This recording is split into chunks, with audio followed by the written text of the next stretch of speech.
Aunque estemos acostumbrados a usar computadoras personales e interactuar con ellas directamente, no todos los ordenadores son así. Algunos son enormes y están compartidos por varios usuarios, ya que están integrados a sistemas que controlan cosas tales como fábricas. Pero el uso que se le dan a estos es diferente al que le damos nosotros. A veces tenemos un montón de datos para procesar y todos de una forma parecida. En casos como este podemos preparar los datos en un conjunto o algo que se conoce como batch y entregarla a la computadora para su procesamiento una sola vez. Una vez que hemos preparado el lote de datos, no se requiere la entrada del usuario. El ordenador funciona a través de los datos de forma automática. Este tipo de procesamiento de datos se conoce como procesamiento por lotes.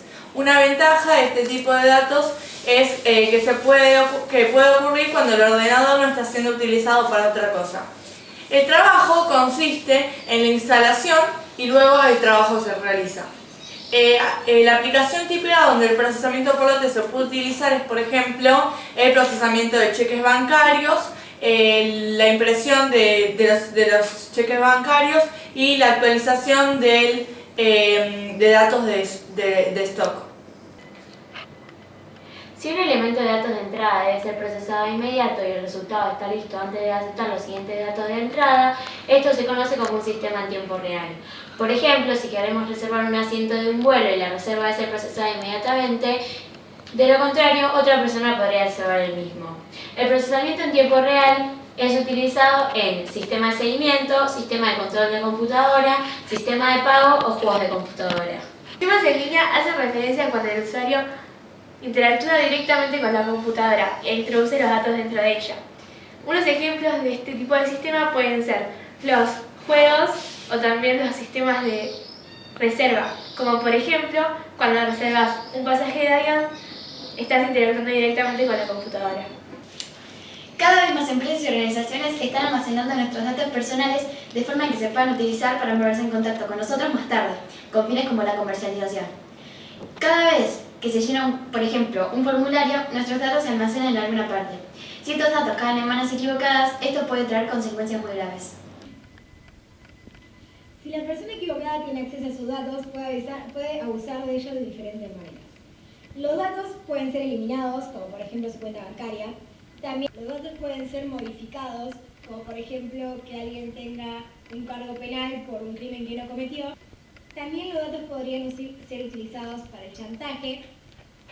Por ejemplo, si una persona sabe información de otra de la que está avergonzada, amenazar con decirlo. Y también los datos pueden ser utilizados para que alguien se haga pasar por otra persona, como por ejemplo para pedir un préstamo bancario. Pero esto se le llama robo de identidad. Hay muchas formas mediante las cuales se pueden obtener los datos de otra persona. Por ejemplo, un CD-ROM o una memoria pueden ser dejados en algún lugar por error. Un pirata informático puede interrumpir en una red, una contraseña puede ser adivinada, cierta información puede ser enviada a los correos que pueden ser interceptados o alguien puede leer las cosas a través de un monitor. Existen 4 formas para detener que los datos caigan en manos equivocadas. Entre ellas están cifrar archivos, utilizar contraseñas seguras, bloquear el equipo y titular impresiones.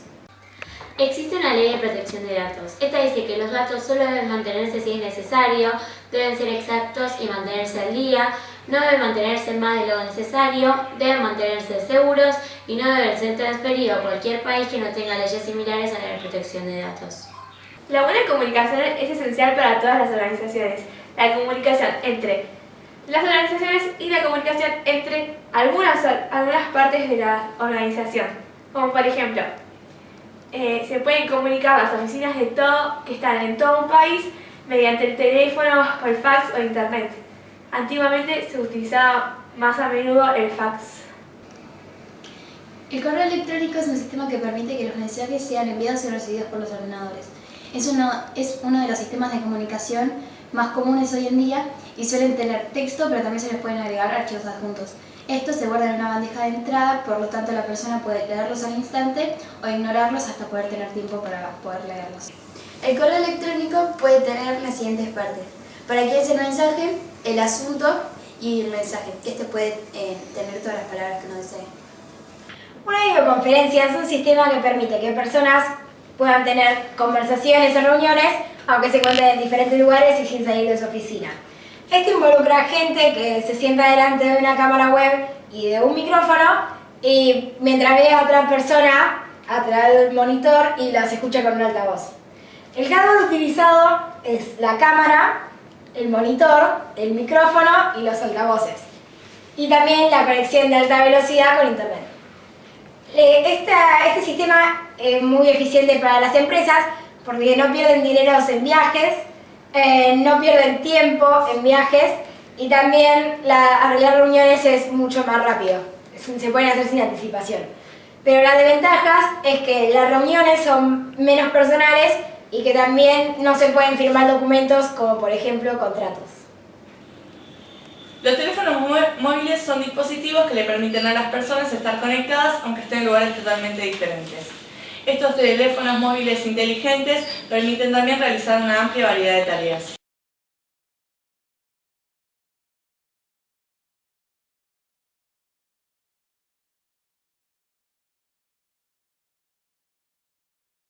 En lugar de utilizar la red telefónica normal, sistema VoIP envía voces a través de Internet como datos digitales, al igual que cualquier otro dato de Internet. Es decir, los sistemas VoIP utilizan su conexión a Internet para enviar y recibir llamadas telefónicas.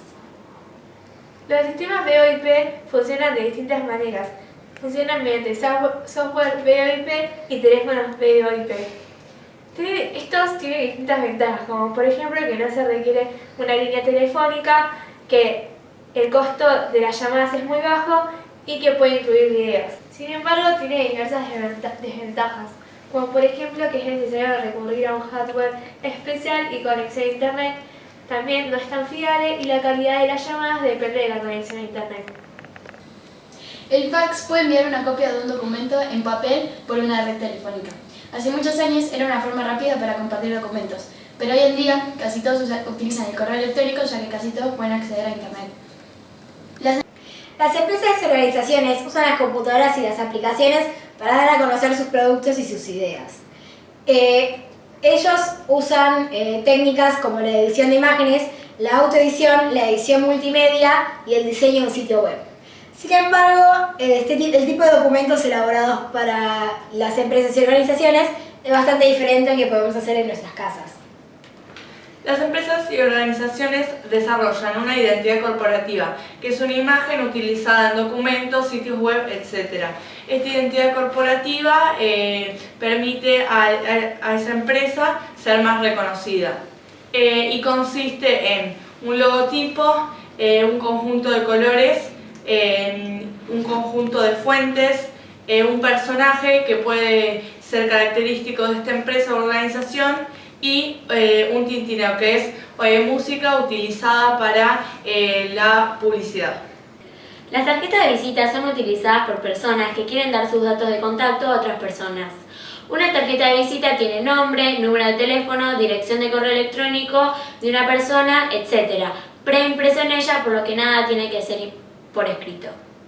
Los letterheads son los pies de página y los encabezados. Estos permiten reconocer lo que se está mandando. Por ejemplo, pueden contener dirección, nombre, número de teléfono, página web, entre otros.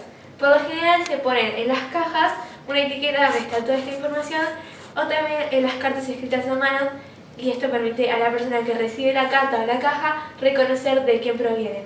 También algunas veces se colocan logos o distintos tipos de fuentes que reconocen a la empresa o a la persona que está mandando esta información o esta caja. Los folletos son utilizados para dar detalles sobre organizaciones, eventos y productos. Normalmente constan de varias páginas y texto que combina imágenes y otros elementos gráficos.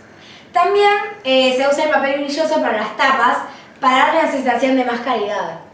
Los folletos utilizan logos, fuente, color, estilo que identifique a la organización para que la gente apenas lo recibe se lo identifique rápidamente.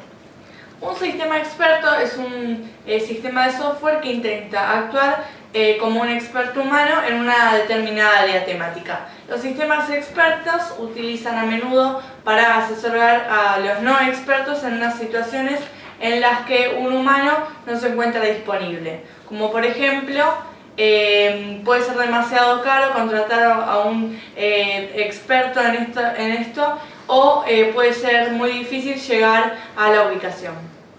Un sistema experto se compone de tres partes: una interfaz de usuario, una base de conocimientos y un motor de interferencia.